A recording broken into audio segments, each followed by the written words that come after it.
جنوبی کوریا میں پاکستان کے سفارت خانے کے دو پاکستانی سفارتکار ہفتے کے روز سیول کے ایک سٹور پر چوری کرتے ہوئے پکڑے گئے۔ یانگسان پولیس اسٹیشن کے پولیس عملے نے بتایا کہ دونوں کو مختلف تاریخوں پر یانگسان ڈسٹرکٹ کے اتائیوان میں ایک ہی سٹور پر بالترتیب 10 اور 1.70 امریکی ڈالر مالیت کی چیزیں چوری کرتے ہوئے پکڑا گیا۔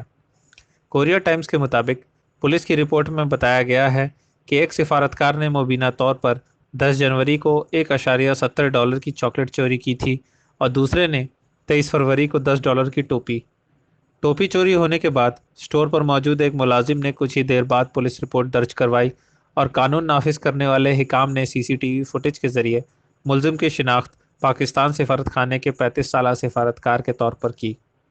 یہ پہلا موقع نہیں ہے جب پاکستانی سفارت خانے کے عہدیداروں کی منفی روشنی میں تفتیش کی گئی ہے۔ 2018 میں ملک کی وزارت خزانہ میں ایک اعلیٰ عہدیدار اہلکار کو ایک بٹوا چوری کرتے ہوئے کیمرے پر مبینہ طور پر پکڑا گیا تھا۔